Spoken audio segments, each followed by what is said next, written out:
नमस्कार दोस्तों, मैं हूं बिट्टू कुमार और मेरे यूट्यूब चैनल में आपका स्वागत है। दोस्तों, यहां पे देख सकते हैं एक बड़ी खबर, एक बड़ी अपडेट आ रही है बीपीएससी शिक्षक भर्ती को लेकर। यानी कि 1,70,000 शिक्षकों की वैकेंसी इसी सप्ताह, परीक्षा अगस्त के अंत तक, यानी कि अगस्त महीने में अंत में लास्ट वीक में आपको एग्जाम होगा। शिक्षक भर्ती, नियोजित शिक्षकों और नए अभ्यर्थियों के एक साथ परीक्षा होगा। रिजल्ट नवंबर में। नियोजित शिक्षकों को मिलेगी उम्र में छूट। जो भी पहले से जो टीचर हैं, शिक्षक हैं, उनको उम्र सीमा में छूट दिया जाएगा। किस श्रेणी के कितने पद हैं, तो कक्षा 1 से 5 की बात करें तो 79943 सीटें हैं। वहीं कक्षा 9 और 10 की बात करें तो 32916 सीटें हैं। वहीं कक्षा 11 की बात करें तो 57602 सीटें हैं। 100 अंक के भाषा के पेपर में निगेटिव मार्किंग नहीं होगा। खैर, मान गया कि पेपर की जो भाषा है उसमें निगेटिव मार्किंग नहीं होगा, क्योंकि ये तीनों पेपर में दैनिक भास्कर, दैनिक जागरण और हिंदुस्तान पेपर में साफ साफ बोल दिया गया है कि जो भाषा का पेपर होगा उसमें निगेटिव मार्किंग नहीं है। हाँ, ये भले है कि दोनों पेपर मिला के, यानी कि इंग्लिश 25 नंबर का और हिंदी 75 नंबर का होगा, उस दोनों पेपर में से आपको 30 नंबर लाना अनिवार्य है। ये क्लियर किया गया है। और 30 नंबर कैसे लाना, अगर मान लीजिए कि इंग्लिश में आपको 0 नंबर, एक भी नंबर नहीं आया है और हिंदी में आपको 30 नंबर आ गया, तो समझिए आप पास माने जाएंगे। लोग जो बता रहे थे कि नहीं इंग्लिश में भी आपको लाना है और हिंदी में भी लाना है, तो ये गलत बात है, वो गलत जानकारी दे रहे हैं। साफ है कि आपको दोनों मिला के, यानी कि इंग्लिश और हिंदी मिला के 100 नंबर होते हैं और 100 नंबर में से ही आपको 30 नंबर लाना है। ये आयोग की तरफ से कहा गया है, सिलेबस में भी कहा गया है और कल वीसी जो हुआ था उसमें भी साफ साफ कहा गया है। फिर यहाँ पर कहा जा रहा है कि रिजल्ट नवंबर में। नियोजित शिक्षकों की मिलेगी उम्र में छूट। प्रारंभिक, माध्यमिक और उच्च माध्यमिक शिक्षकों की परीक्षा अलग अलग तिथि को होंगे। यानी कि जो प्राइमरी 1 to 8 के जो टीचर हैं उनका अलग डेट में होगा। माध्यमिक के जो टीचर यानी कि 10th 9th के हैं वो अलग होगा। और उच्च माध्यमिक यानी कि 11 12 के शिक्षक जो हैं वो अलग अलग तिथि में अपना एग्ज़ाम दे सकते हैं। यानी कि उनको फ़ायदा करेगा। आप जैसे 11 12 के जो कैंडिडेट हैं वो तीनों एग्ज़ाम में बैठ सकते हैं, क्योंकि वो बीएड किए हुए हैं, तो उनके पास ऑप्शन है 1 to 8 में बैठने का, 9 to 10th में बैठने का और 11 12th में भी बैठने का।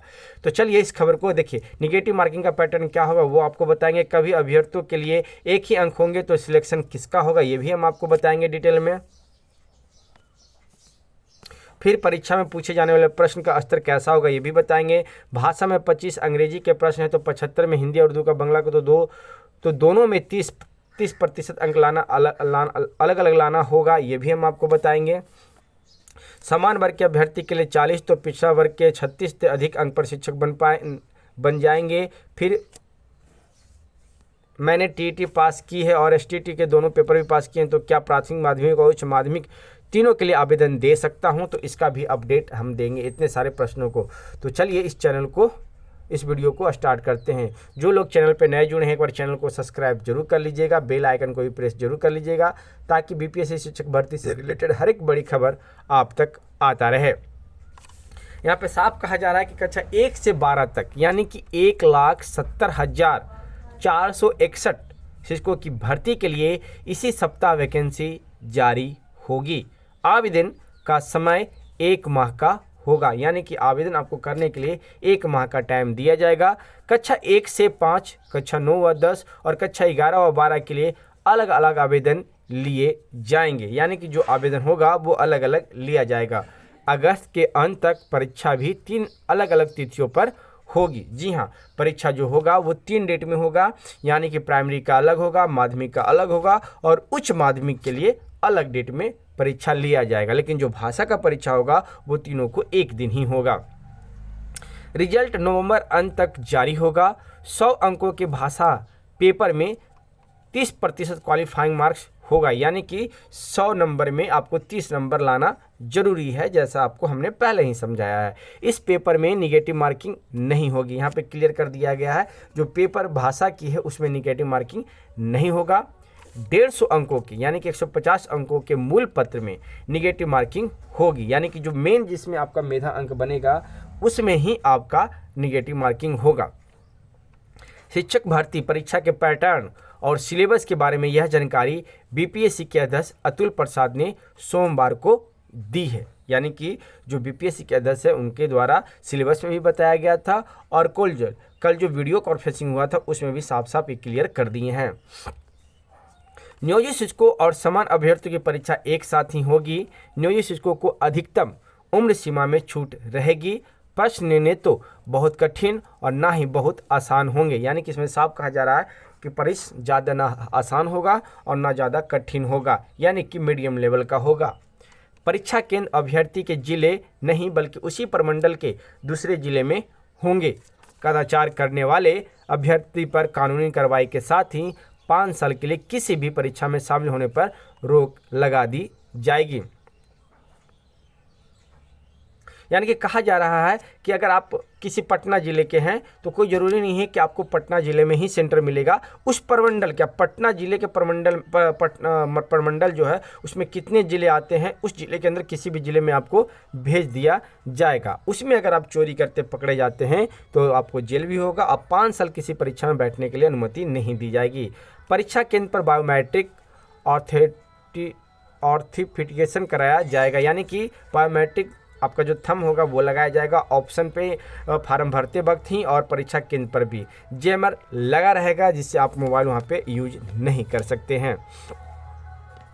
अब देखिए इसमें जो कुछ क्वेश्चन है उस क्वेश्चन का जवाब ले लेते हैं।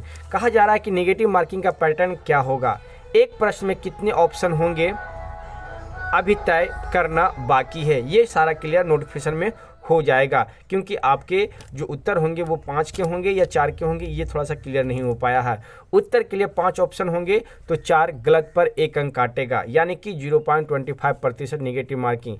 अगर 4 ऑप्शन वाले सवाल होंगे तो 3 गलत पर 1 अंक काटेगा, यानी कि 0.33% नेगेटिव मार्किंग होगा। सोच लीजिए नेगेटिव मार्किंग का यही रूल है। अगर ऑप्शन 5 दिया जाता है तो 4 गलती पर 1 नंबर कटेगा। अगर 4 ऑप्शन दिया जाता है तो 3 गलती पे 1 नंबर आपका काटा जाएगा।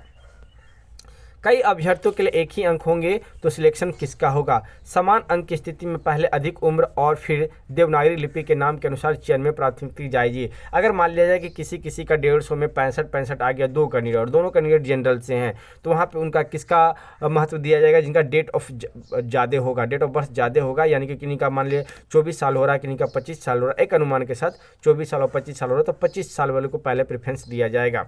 जैसे अमित और प्रकाश के अंक समान हैं और चयन इनमें से एक को होना है तो अमित को प्राथमिकता होगी, लेकिन उम्र में प्रकाश अधिक होगा तो प्रकाश का चयनित होगा। यानी कि समझ लीजिए कि अमित और प्रकाश, यहाँ पे देख सकते हैं अमित का 65 है और प्रकाश का भी 65 है, लेकिन लेटर के आधार पे अमित पहले आ रहा है, प्रकाश बाद में आ रहा है। तो इसमें क्या करेगा कि प्रकाश का उम्र देखेगा और अमित का उम्र देखेगा। अगर प्रकाश का उम्र 25 है और अमित का उम्र 24 है तो प्रेफरेंस प्रकाश को दिया जाएगा। परीक्षा में पूछे जाने वाले प्रश्न का स्तर कैसा होगा, यहाँ पे देख सकते हैं। तो कक्षा 1 से 5 के लिए इंटर स्तर का, जबकि कक्षा 9 व 10 के स्नातक और कक्षा 11-12 के लिए स्नातकोत्तर स्तर का प्रश्न लिया जाएगा। प्रश्न ना तो बहुत कठिन होंगे ना ही बहुत आसान होंगे। विषय वस्तु का ज्ञान अधिक महत्वपूर्ण होगा, क्योंकि संबंधित विषय के 100 अंक है जबकि समान ज्ञान के 50 अंकों के ही होंगे। भाषा में 25 अंग्रेजी के प्रश्न हैं और 75 हिंदी या उर्दू बांग्ला के, तो दोनों में 30-30% अंक लाना होगा, अलग अलग लाना होगा, नहीं 100 अंकों में ही 30 अंक लाना होगा आपको। अंग्रेजी के प्रश्न आसान होंगे लेकिन हिंदी के प्रश्न बहुत आसान भी नहीं होंगे। समान वर्ग के अभ्यर्थी 40%, पिछड़ा वर्ग के 36.5 से अधिक अंक पर शिक्षक बन पाएंगे नहीं। समान वर्ग के 40%, पिछड़ा वर्ग के लिए 36.5, अत्यंत पिछड़ा वर्ग के लिए 34, SC ST महिला व दिव्यांग अभ्यर्थियों के लिए 32% न्यूनतम अंक है। इतने आने पर ही वे प्रतियोगिता के रेस में होंगे। मान लीजिए कि किसी विषय में 100 सीट है जबकि निर्धारित अंक के आधार पर 300 अभ्यर्थी आ गए, तो इसमें अधिकतम अंक वाले क्रम से ही 100 अभ्यर्थी कोटिवार चयनित होंगे। मैंने TT भी पास की है और STT के दोनों पेपर भी पास किए हैं, तो क्या प्राथमिक, माध्यमिक और उच्च माध्यमिक तीनों के लिए आवेदन दे सकता हूं? हाँ, माध्यमिक या उच्च माध्यमिक के जिस विषय में STT उत्तीर्ण है उसी विषय के लिए आवेदन कर सकेंगे। कक्षा 11-12 के लिए गणित के साथ भौतिकी STT उत्तीर्ण है, लेकिन इन दोनों में से एक विषय के लिए ही आवेदन कर सकेंगे। यदि कक्षा 9 व 10 के लिए STT में भी उत्तीर्ण है तो दोनों के लिए अलग अलग विषयों में आवेदन कर सकते हैं, यानी एक में गणित और दूसरे में भौतिकी। कोई अभ्यर्थी गणित में STT के दोनों पेपर उत्तीर्ण है तो दोनों के लिए गणित में आवेदन कर सकते हैं। ये प्रेफरेंस विभाग की तरफ से दिया गया है। तो एक छोटा सा अपडेट हमने आपको दिया दोस्तों। इसी तरह का और भी कुछ अपडेट आएगा तो उस अपडेट से भी हम आपको रूबरू जरूर कराएंगे। तो ये वीडियो आपको कैसा लगी आप हमें कमेंट करके बता सकते हैं, और ऐसे ही वीडियो न्यूज़ पाने के लिए आप हमारे चैनल पर बने रहें। फिर मिलते हैं एक नेक्स्ट वीडियो में। धन्यवाद दोस्तों।